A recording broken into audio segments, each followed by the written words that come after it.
Good morning. Good morning. Well, what a prayer, dear Heavenly Father. Well, thank you. Thank you so much for your word and for all the things that we can learn from your word.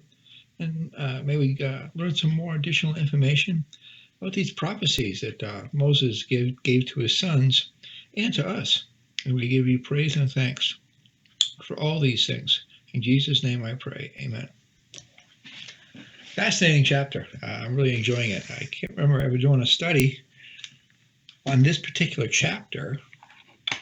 I can't remember any time that I actually studied it to this level, even though I've looked at these passages before. I think maybe the sermons I've heard on the subject didn't really spend a lot of time on these prophecies, or either I was half asleep, maybe.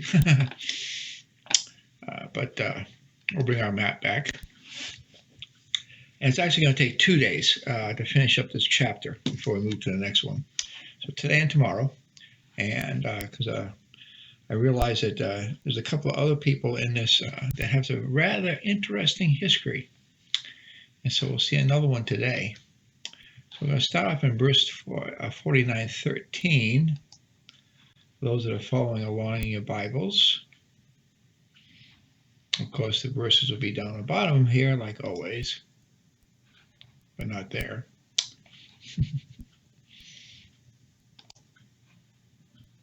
Let's try here. We are. So Zebulun.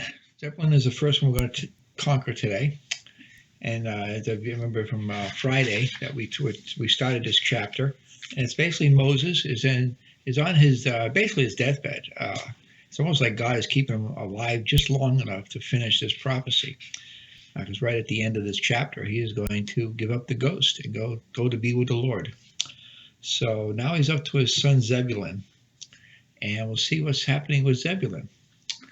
Zebulun shall dwell at the haven of the sea, and he shall be for a haven of ships, and his border shall be unto Zidon. A funny thing about this particular one, I should have got my cursor. Let me get it real quick.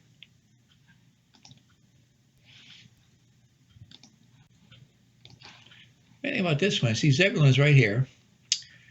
And I must have spent an hour trying to look through different maps to find out if maybe I was looking at this wrong. Here's one other map I found.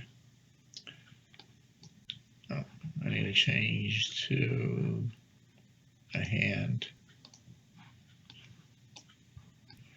And here it's slightly different on this map in Joshua, but not much because it's still, he doesn't reach the sea. He does show him on this sea. So it seems to be a little bit of a difference of opinion. But a comment that was made too during this, it should be the haven of ships, and his border shall be unto Zidon. Well, you don't see Zidon anywhere here, near here. And when you look at this map, this is the Millennium Kingdom period of time. Let me blow this up a little bit.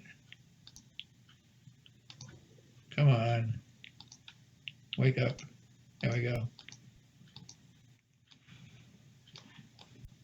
You see Zebulun is over here, and it talks about Zidon. Well, actually, when you read we'll get to this in a minute, but what was I thinking about with Zidon? I don't remember for sure.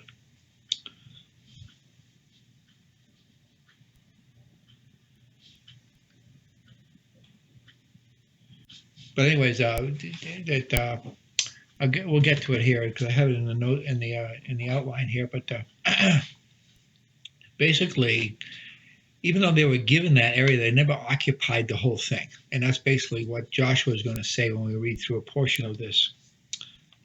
So, haven of the sea, as we see on the map, his tribe will inherit the land between the seas. But from my research and based on the map from Joshua, it seems they never yet have occupied all of the land this verse seems to indicate. So I looked at a few commentaries on it, and Chuck Smith said this about it. So Zebulun was given that area in northern part of Israel, a portion of which is now Lebanon, However, he never did take the full portion that was promised. David Guzik says the tribe of Zebulun seems to have settled the piece of land sitting between the Mediterranean Sea and the Sea of Galilee. Literally, shall dwell by the haven of the sea can be translated looking towards the sea.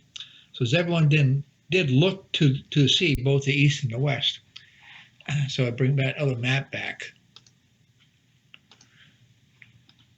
Where is it? There it is. Well, this map shows that he could actually be on the coast of the Sea of Galilee, but the one I was first showing you here, he can see both seas, but he's not touching either one. So it depends on how you read Joshua. We're going to read it here in just a second. So it can be translated, you can see the seas, but a haven of ships would not make sense. So that's when I got into the millennium, wondering about the Millennium Kingdom. And in the Millennium Kingdom, so maybe this is pointing to, the haven of ships is pointing to the Millennium Kingdom portion. And when we go to Ezekiel 48, 26 through 28, and by the border of, so let me bring that other map back. I should have labeled these so I know which one is which. So looking at this one, you're going to see these names mentioned, Tamar and Kadesh. By the border of Issachar from the east side unto the west side, Zebulun a portion. So Issachar is right above him. And I might point out there's two seas down here too. You got the Sea of the Mediterranean right here on this edge. And you also got the Dead Sea right here. So that could be the two seas that they're talking about, and you could park some ships there. So this prophecy may not be to the portion of Joshua's time frame, but might be pointing to the point of time of the Millennium Kingdom. So let's finish reading through this. And by the border of Zebulun from the east side unto the west side, Gad a portion. And by the border of Gad at the south side, southward, the border shall be even from Tamar. So you can see Gad, one of the borders mentioned for Gad is Tamar. Under the waters of strife in Kadesh, to the river towards the Great Sea. And there's Kadesh and the river going to the Great Sea.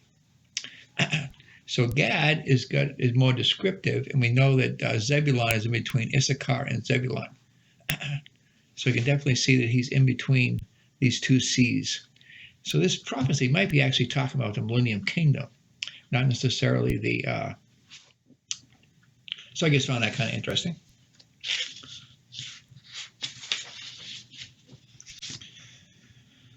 So maybe it's, like I said, an indication of a future day, and that this will be in use during the kingdom period. So let's continue moving on. Genesis 49:14. Issachar is next. Issachar is a strong ass crouching down between two burdens. Kind of a cryptic verse here, and here are what some others believe. Again, pointing to some theologians. Chuck Smith says, let me read verse 15 first. And he saw that rest was good and the land that it was pleasant, and bowed his shoulder to the bear and became a servant unto tribute. Okay, so Smith says, in other words, he's as strong as an ox, but he's lazy. And this as a characteristic of the tribe of Issachar was thought that they were strong, yet they were lazy, and thus became a servant to tribute. So you kind of see that mentioned there. Issachar is strong ass crouching down between two burdens. He saw the rest was good. So in other words, he liked the rest more than he liked the work. And that the land was pleasant, and bowed his shoulder to bear and became a servant under tribute. So it means he worked for somebody.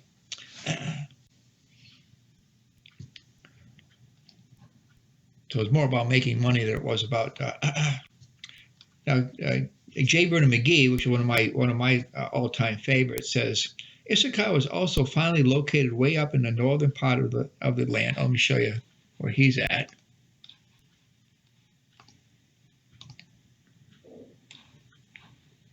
I kind of like this map better, anyways. So Issachar is right here.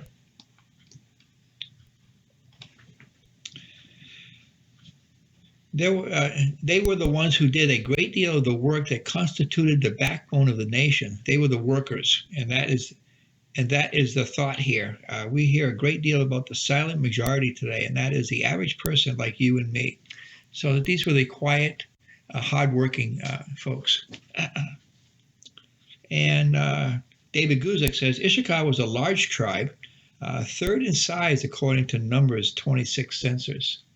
I didn't get that verse, but that they were a large tribe, and became a band of slaves because of their size and abundance. They were often targets of oppression by foreign armies who would put them into servitude. Thus, they became a band of slaves. You can almost see that a little bit in that verse there, 14. Issachar is a strong ass, crouching down between two burdens. And the other one saying becoming a servant under tribute. Then Leopold also says the meaning seems to be that Issachar was strong but docile and lazy. He would enjoy the good land assigned him, but would not strive for it. Therefore, eventually he would be pressed into servitude and mere bearing of burdens for his masters. So I can kind of see all of these different things. So I can see that these were the workers that didn't mind working for others. Some may see this as slavery, or others as just hard workers, but lazy in that they really didn't strive to achieve. They enjoyed just working hard and not trying to better themselves. I can see this definitely, and you look at you go back in our history to back when the trades were very, very popular, and men would be one generation upon another would work in the same industry. Like if you were a steel worker, most likely your father was a steel worker, you were a steel worker, your brothers were steel workers. They all worked at the same factory in the same town, that kind of a thing. Or if you're an automotive worker or a welder or some of the trades, I can definitely see that kind of a symbology there. Okay, on to the next one. This one's really interesting, so we're going to spend a little time with Dan. Dan shall judge his people as one of the tribes of Israel. Dan said, be a serpent by the way, an adder in the path, that biteth the horse heels, so that his rider shall fall backward. I have waited for thy salvation, O Lord.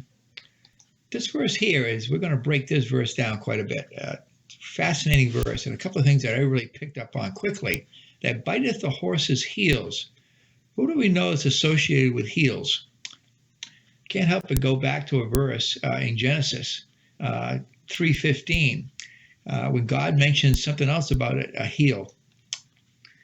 And I will put enmity between thee and the woman, and between thy seed and her seed. It shall bruise thy head, and thou shalt bruise his heel. And the one that's bruising the heel is Satan. He's going to bruise Jesus' heel. So going back to verse 17 there, and that biteth the horse's heels, so that the rider shall fall backward. Well, I could see that as somebody who's falling backwards in their dedication to the Lord. I was backslidden. That's the first thing I thought of when I read this verse. And who are we talking about? Satan of interest. One of the places Dan is not mentioned is in Revelation. So let's break this down a little bit more.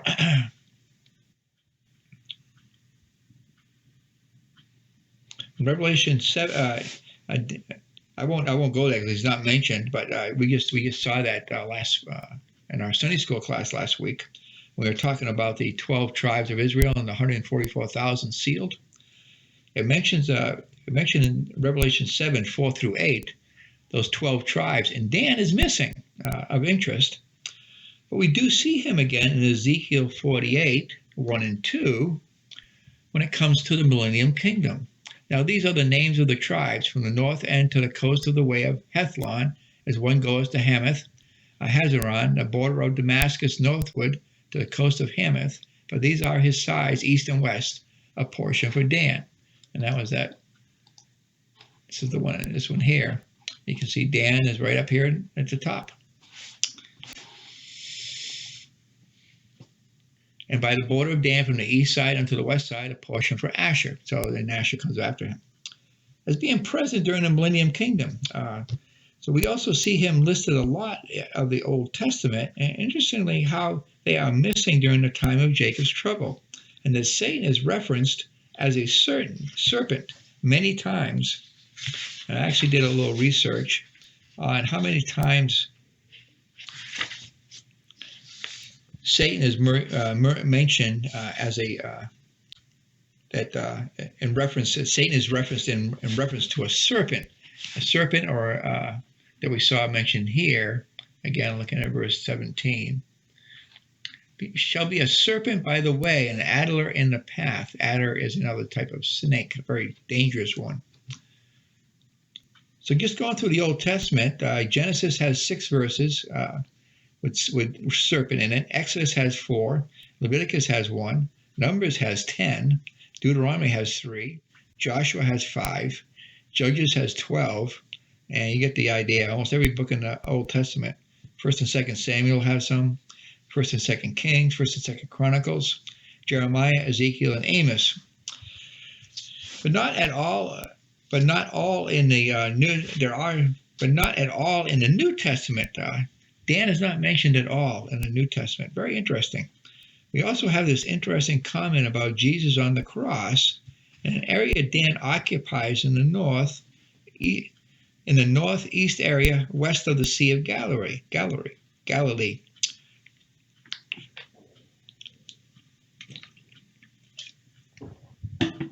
So we have these 2 references that seem to tie them together. So let's look at them. In Psalms 22, 12 through 16. Many bulls, now realize this is a vision by David about Jesus Christ hanging on the cross. So kind of put that idea in your mind, and then listen to look through this passage. Many bulls have compressed me. Strong bulls of Bashan have beset me round. They gaped upon me with their mouths, the raving and roaring lion. I am poured out like water, and all my bones are out of joint. My heart is like wax, it is melted in the midst of my bowels. My strength is dried up like a potsherd, and my tongue cleaveth to my jaws. And thou hast brought me into the dust of death. For dogs have compressed me, the assembly of the wicked have enclosed me. They pierced my hands and my feet. So you can see that's very indicative of talking about Jesus Christ on the cross. Particularly that ties in with that last verse very well. Also in Deuteronomy 33:22. And of Dan, he said, Dan is a lion's whelp. He shall leap from Bashan. So we get this association between Dan and Bashan in the fact that he is referenced to being a snake or a serpent. So let's look and see if this may be an interesting prophecy of the end times.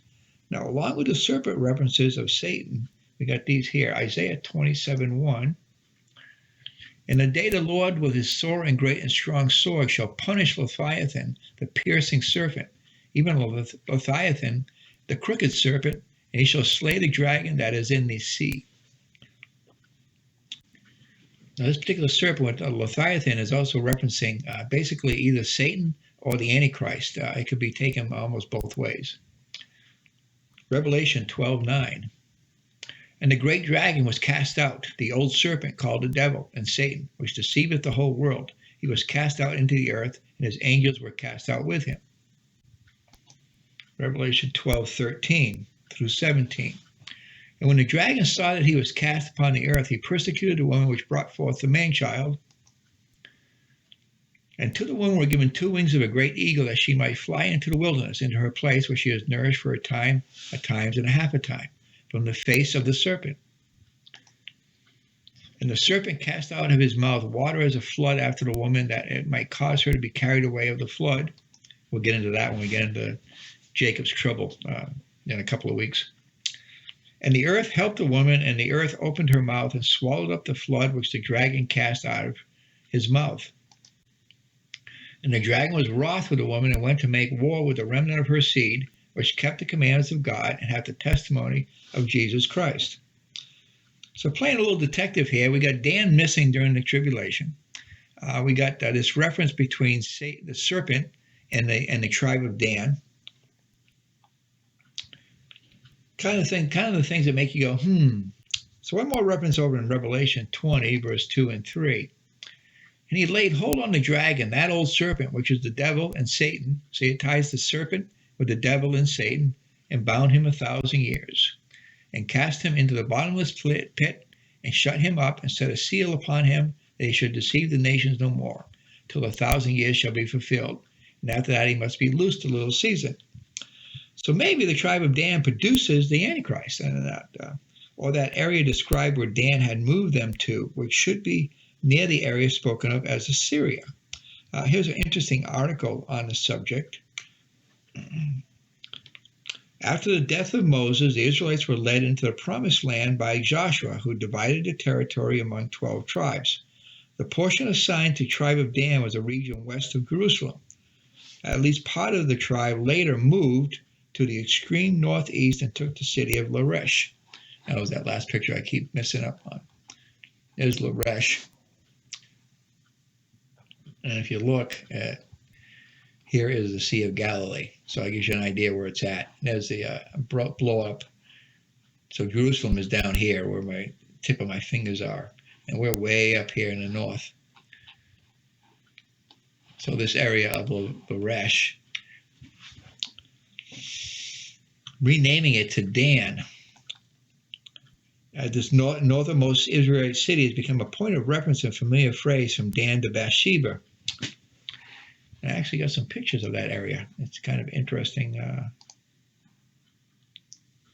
Let's see where I put them.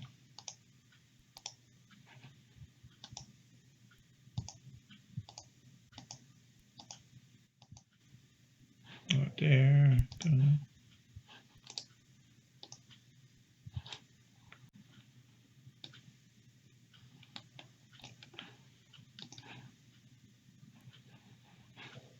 Guess maybe I didn't get them loaded up.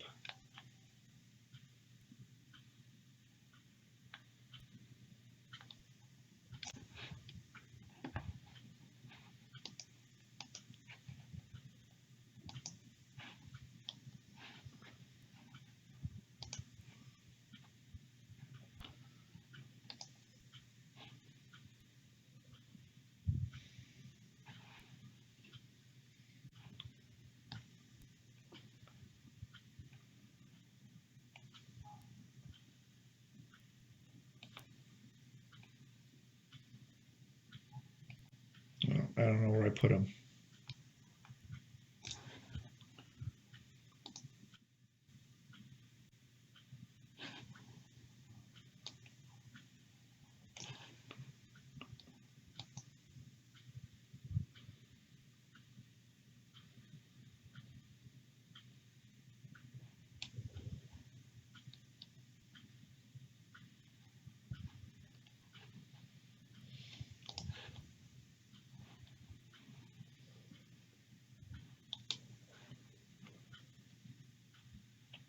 Oh, sorry. I have to show them to you another time, I guess. Oh, there it is.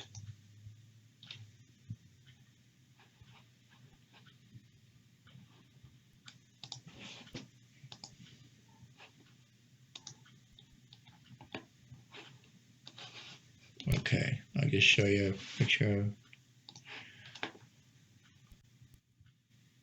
the gates of Dan.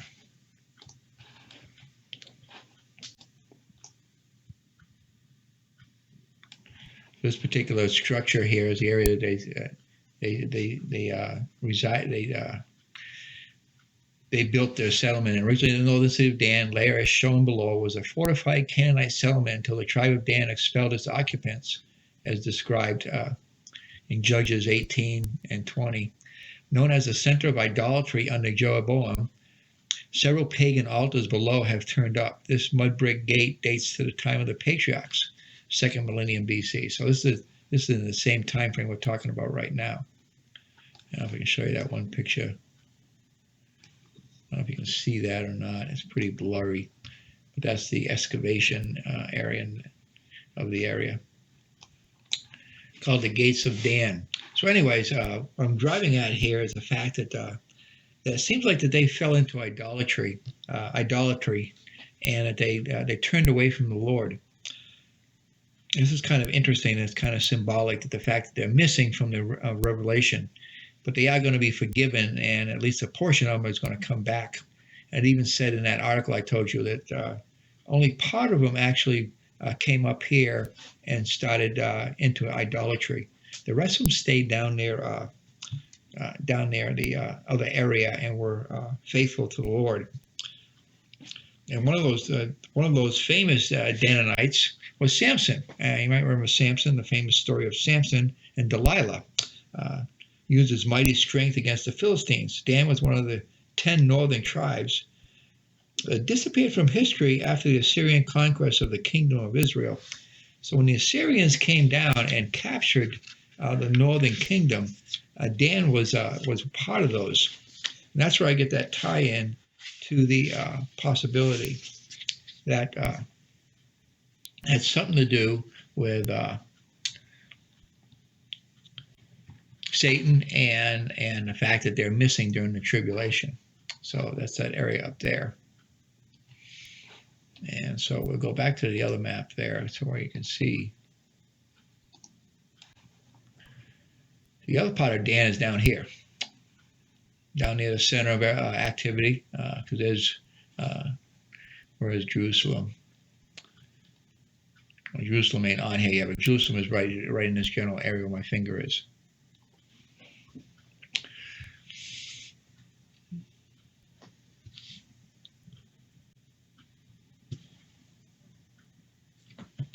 And talking about Lachish, a city in the upper Jordan Valley, apparently colonized by the Sidonians, which was captured by the Danites and called Dan. And we see this over in Judges. I'll read through that. Judges 18, 7 through 11. I won't read the whole thing. It's probably pretty much most of chapter 18. I'm just going to read a couple of portions of it. Then the 5 men departed and came to Laresh and saw the people that were therein, how they dwelt carelessly after the manner of the Zidonians, quiet and secure, and there was no magistrate in the land that might put them to shame in anything. And they were far from the Zidonians and had no business with any man. And they came upon their brethren to Zorah and Eshtaol, and their brethren said unto them, What say ye?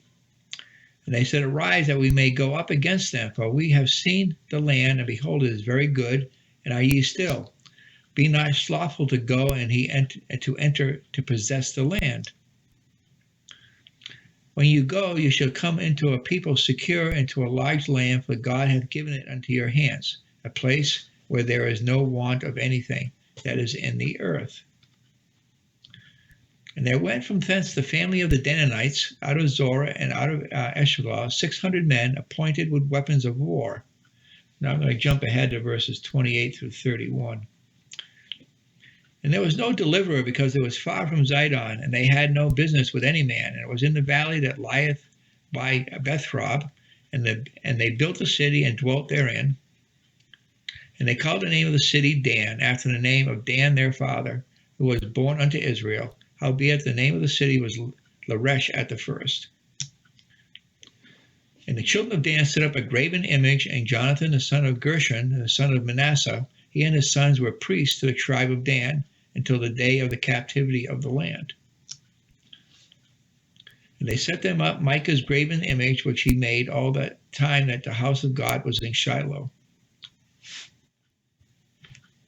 So you can see that they went into idol worship, and we got it right there in the Judges, and that they will be judged on it. So based on the map, we see it's also in the area of Bashan. And I find ties a bit too compelling as to the influence of Satan to the tribe of Dan. Let me show you that Bashan reference. See there, Bashan. And this is the area of Dan up here. So that whole thing back to the that prophecy about the bulls of Bashan. And remember we talked about when it comes to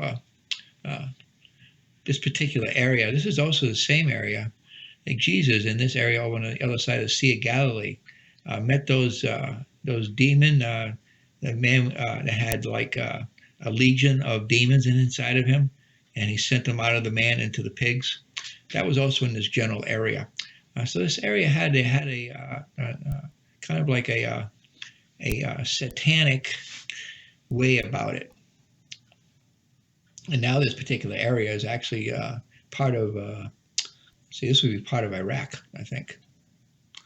So it's still not, it's not a godly place. It's a pagan place. I'm trying to think what's over there. I don't think Jordan goes this far high. I think that's Iraq over in here, because this is the famous area that they keep the controversy going on back and forth these days.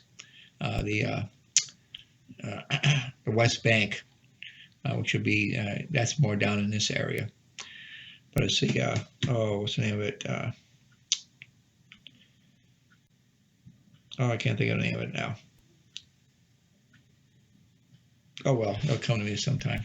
I don't think I got a modern map here anywhere. Golan Heights, because Golan is over there. And a lot of strange things have happened over there too. There was a very strange story about during one of the wars in '67. One of the tank commanders actually went through this experience that was very unusual, where God stepped in and protected them, and they were surrounded, this one tank, by, I don't remember how many other tanks, but there was a lot of them, and somehow they all broke down, and the guys just got out of the tanks and walked away, and it was really weird. Fascinating story. Anyways, back to what we were talking about.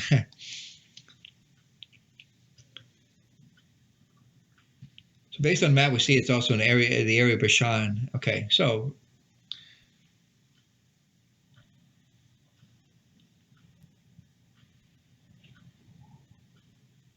and also in Joshua 19:47, and the coast of the children of Dan went out too little for them. Therefore the children of Dan went up to fight against Lashan, that's the same town, and took it and smote it with the edge of the sword, and possessed it, and dwelt therein, and called Lashan Dan, after the name of Dan their father. Okay. So the next one is Gad. And how are we doing on? Oh, we already reached a half hour. And maybe I'll stop there. I guess I'm not going to make it all the way to Napatili. This may turn into 3 days. So we will stop there, and we will continue into Gad. We got 3 more that I thought I was going to get to today. And we'll look at those starting tomorrow. So let's pray. Dear Heavenly Father, thank you, Lord. Thank you so much for these prophecies and these interesting mysteries that you give us to enjoy, to try to figure out. And thank you so much, Lord, for these great little tidbits that get us thinking about what exactly transpired and what the future holds. We give you all the praise and thanks for all you do. In Jesus' name I pray. Amen. And who didn't say that God didn't write a mystery? I just love studying stuff like this. So I've really had an enjoyable last couple of days studying all this. And so we'll continue with this tomorrow. So have a great day.